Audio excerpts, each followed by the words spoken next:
السلام علیکم dear viewers, آپ کے فیورٹ اردو انفارمیٹو چینل روشن ستارے سے میں ہوں پروفیسر شبیر احمد۔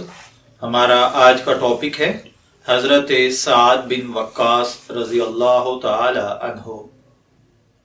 حضرت سعد کے والد کا نام مالک بن وحید تھا، لیکن اپنی کنیت ابو وقاص سے مشہور تھے۔ عبد مناف حضرت سعد کے دادا اور زہرہ بن کلاب پردادا تھے۔ حضور صلی اللہ علیہ وآلہ وسلم کی والدہ محترمہ حضرت آمنہ بنت وہب بن عبد وہاب بن زہرہ اور حضرت سعد کے دادا ایک ہی تھے۔ ان کے والد وقاص حضرت آمنہ کے ماموزاد تھے۔ کلاب بن مرہ بن حضرت سعد کا شجرہ نبی اکرم صلی اللہ علیہ وآلہ وسلم کے سلسلہ نسب سے مل جاتا ہے۔ حضرت سعد کی والدہ کا نام حمنہ بنت سفیان بن امیہ تھا۔ پانچویں پشت پر ان کی والدہ کا شجرہ قصہ سے جا ملتا ہے، جو حضرت صلی اللہ علیہ وآلہ وسلم کے بھی پانچویں جد تھے۔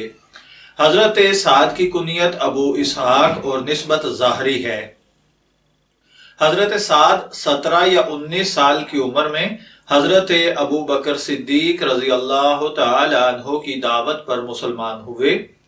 حضرت ابو بکر صدیق مشرف با اسلام ہونے کے فوراً بعد حضرت زبیر بن عوام، عثمان، طلحہ، عبد الرحمن بن عوف کے ساتھ حضرت سعد کو حضور صلی اللہ علیہ وآلہ وسلم کے پاس لے گئے۔ آپ نے انہیں اسلام کی دعوت دی، قرآن سنایا اور اسلام کا حق ہونا ثابت کیا، تو ان سب نے دین حق قبول کیا۔ اس حساب سے ان کا شمار پہلے 8 مسلمانوں میں ہوتا ہے۔ حضرت سعد خود کہتے ہیں، میں اسلام میں داخل ہونے والا تیسرا شخص تھا۔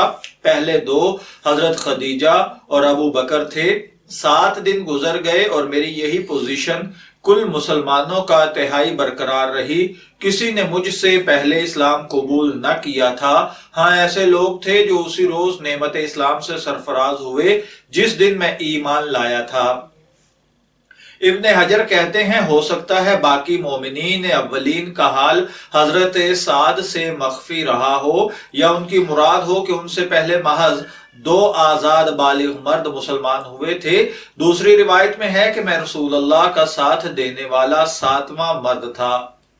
پہلے 6 ابو بکر، عثمان، علی، زید، زبیر اور عبد الرحمن بن عوف تھے۔ ایک اور روایت کے مطابق حضرت سعد کو معلوم ہوا کہ رسول اللہ صلی اللہ علیہ وآلہ وسلم پوشیدہ رہ کر اسلام کی دعوت دے رہے ہیں، تو وہ کوہ اجیاد کی کسی گھاٹی میں آپ صلی اللہ علیہ وآلہ وسلم سے ملے اور اسلام قبول کیا۔ حضرت سعد بن ابی وقاص السابقون الاولون سورہ توبہ کی آیت نمبر 100 میں شامل ہوئے، تو ان کی والدہ نے قسم کھا لی کہ حضرت سعد سے بات کروں گی نہ کھاؤں پیوں گی، حتیٰ کہ وہ اپنا دین چھوڑ دے۔ حضرت سعد نے کہا، تو جانتی ہے اگر تیری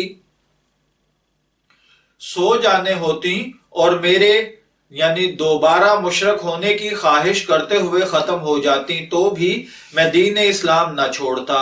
3 روز گزرے تھے کہ وہ بھوک سے بے ہوش ہو گئیں۔ ان کے بیٹے عمارہ نے پانی پلا کر ان کی بھوک ہڑتال ختم کی۔ سورہ عنکبوت کی آیت نمبر 18 اسی موقع پر نازل ہوئی۔ اور اگر یہ دونوں ماں باپ تیرے در پہ ہوں کہ تم میرے ساتھ ایسا شریک ٹھہراؤ جس کے خدائی میں شریک ہونے کی تمہارے پاس کوئی علمی اور یقینی اطلاع نہیں، تو ان کی اطاعت نہ کرنا۔ اسلام کے ابتدائی دور میں اصحاب رسول صلی اللہ علیہ وآلہ وسلم مکہ کی گھاٹیوں میں چھپ چھپ کر نماز پڑھتے۔ ایک بار حضرت سعد بن وقاص کچھ صحابہ کے ساتھ مل کر نماز ادا کر رہے تھے کہ مشرکین نے دیکھ لیا اور ان کو مارنے دوڑے۔ حضرت سعد نے ایک مشرک کو اونٹ کے جبڑے کی ہڈی دے ماری تو وہ زخمی ہو گیا۔ یہ شرک و اسلام کی کشمکش میں نکلنے والا پہلا خون تھا۔ ہجرت حبشہ کرنے والے مسلمانوں کو قریش کے اسلام لانے کی غلط خبر ملی تو انہوں نے مکہ واپسی کا عزم کیا۔ یہ اطلاع غلط ثابت ہونے پر ان میں سے اکثر پلٹ گئے۔